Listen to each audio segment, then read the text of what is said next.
ഇപ്പോൾ Napoleon hill പറഞ്ഞേക്കണത് നമ്മൾ observe ചെയ്തിട്ടുള്ളതിലും എനിക്ക് മനസ്സിലാക്കിയിട്ടുള്ള ഒരു കാര്യം അത് തന്നെയാണ്. കാരണം നമ്മളാ ഒരു തീരുമാനം നമ്മൾ ഉറച്ചെടുക്കുക എന്ന് പറയുമ്പോൾ അതിൽ ഒത്തിരി ഫാക്ടേഴ്സ് ഉണ്ട്. നമ്മൾ സാധാരണ സ്വപ്നം കണ്ട് അവിടെ നിൽക്കും, നമ്മളൊരു തീരുമാനം എടുക്കില്ല. കാരണം അതിൻ്റെ കൂടെ ഒരു കൂട്ടുകാരനുണ്ട്, റിസ്ക്.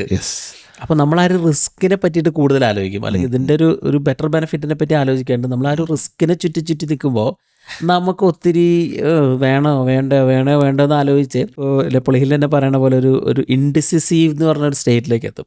അത് ഒരു തീരുമാനം ഇല്ലാത്തൊരവസ്ഥയിലേക്ക് എത്തും. തീരുമാനം ഇല്ലെങ്കിൽ റിസ്ക് ഇല്ല, റിസ്ക് ഇല്ലെങ്കിൽ റിവാർഡ് ഇല്ല. നമ്മൾ ആ ലൈഫ് ഇങ്ങനെ മുന്നോട്ട് പോയിക്കൊണ്ടിരിക്കുകയുള്ളൂ. സോ സംടൈംസ് നമ്മുടെ ഗട്ട് ഫീലിംഗ് എന്നൊക്കെ പറയില്ലേ, നമുക്ക് തോന്നണ ചില തീരുമാനങ്ങൾ ചിലപ്പോൾ we may have to take it. അപ്പോൾ അതിൻ്റെ ഒരു പവർ ഉണ്ട്. അപ്പം ആ തീരുമാനം എടുക്കാനുള്ള കഴിവ് സക്സസ്ഫുൾ ആയിട്ടുള്ള ആൾക്കാരിൽ എല്ലാവരും ഉണ്ട്. ഇപ്പം നമ്മൾ തന്നെ ചില തീരുമാനങ്ങൾ ഉറച്ചെടുക്കുമ്പോഴാണല്ലോ നമുക്കൊരു നമ്മൾ കുറച്ച് മൂവ് ചെയ്യാണെന്ന് തോന്നണത്. അല്ലെങ്കിൽ നമ്മളൊരു സ്റ്റാഗ്നന്റ് സ്റ്റേറ്റിലാണ്, നമ്മളിങ്ങനെ തന്നെ പോയിക്കൊണ്ടിരിക്കുക. നമ്മൾ ആലോചിക്കുന്നു, ചിന്തിക്കുന്നു, പക്ഷെ നമ്മൾ ആ നെക്സ്റ്റ് സ്റ്റെപ്പിലേക്ക് കിടക്കണില്ല. അത് ഒരു പവർഫുൾ എന്നല്ല. അപ്പോൾ അതെനിക്ക് തോന്നുന്നു ഇതിലുള്ളതിൽ ഏറ്റവും ഇമ്പോർട്ടൻ്റ് ആയിട്ടുള്ളൊരു സംഭവമാണ്. കാരണം that makes a big difference. തീരുമാനങ്ങൾ എടുക്കണവരെ മുന്നോട്ട് പോകണിട്ടുള്ളൂ, കാരണം തീരുമാനം എടുക്കണവരെ റിസ്ക് എടുക്കണുള്ളൂ.